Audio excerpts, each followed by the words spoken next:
Hi everyone, are you ready for another nightmare? Today's horror story is filled with ghosts, darkness, and terrifying secrets. Watch carefully till the end because the real horror starts later. The road into Black Hollow, West Virginia, vanished from most maps in 1987. People still drove past the rusted sign sometimes, but nobody entered twice. Ethan Cole didn't believe in ghost stories. He was a journalist from Boston chasing forgotten American legends for his podcast. Black Hollow was perfect content.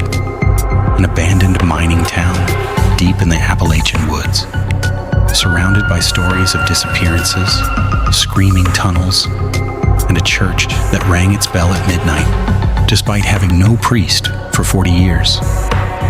The locals at a nearby gas station warned him not to go.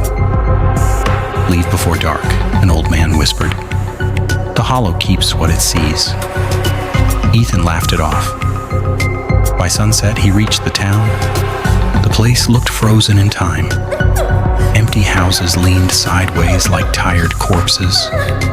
Children's bicycles rusted beside cracked porches.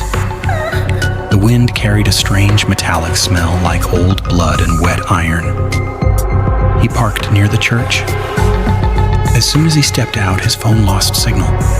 Perfect horror movie timing, he joked into his recorder.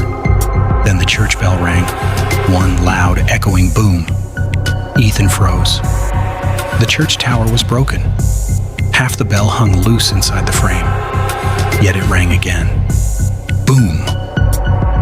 The sound vibrated through his chest. He forced himself forward, filming everything. Inside the church, dust floated through moonlight, shining from broken stained glass windows. Rows of pews faced the altar where something black stained the wood.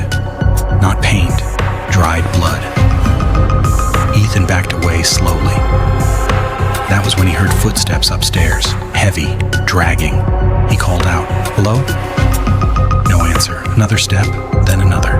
His flashlight shook as he climbed the narrow stairs toward the balcony. Every board creaked beneath him. At the top, he saw a figure standing in the darkness. Tall, thin, its neck bent sideways at an impossible angle. "Hey," Ethan whispered, "do you need help?" The figure didn't move. Then his flashlight flickered. For 1 second, the light died. When it returned, the figure was closer. Much closer. Ethan stumbled backward. The thing's face looked melted, skin hanging like wet paper. Its eyes were empty holes, but its mouth stretched open in a grin far too wide for a human face. And it whispered, "You came back." Ethan ran. He sprinted down the stairs and out of the church into the cold night air. Behind him came the sound of dragging footsteps, faster now. He jumped into his car and twisted the key. Nothing. Again. Nothing. The church bell exploded behind him. Boom! The windows of the car trembled. Then came scratching. Slow, scratching across the roof. Ethan looked up. Something crawled above him. Its limbs bent backward like a spider's.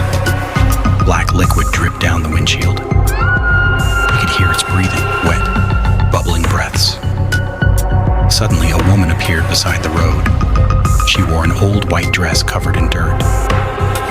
"Don't let it hear you," she whispered through the open window. Ethan nearly screamed. "Who are you?" "I died here in 1987, she said calmly. "We all did." Behind them, the creature slammed onto the hood of the car, its face pressed against the glass, the same horrible grin. The woman spoke quickly. "The miners found something underground, not gold, not coal, a door."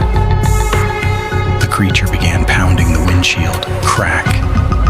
"They opened it," she continued, "and something came out wearing human skin."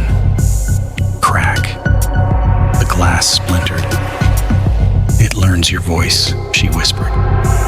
"Then it calls others using it." Ethan heard something behind him, his own voice, coming from the back seat. "Ethan." Slowly he turned. A dark figure sat there smiling. His smile, his eyes, his face, but wrong. The copy leaned forward.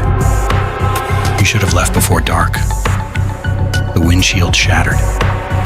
Hands grabbed Ethan from every side, cold, rotting hands, pulling him into darkness while the church bells screamed across the town again and again. The next morning, Black Hollow stood silent, empty. Weeks later, hikers passing the old road reported hearing a man's voice from deep in the woods, crying for help, begging someone to come closer. And if you listened carefully, just before the screaming started, the voice always said the same thing. "Please, I think I found something underground." If you liked my video, please subscribe my channel for new horror story update.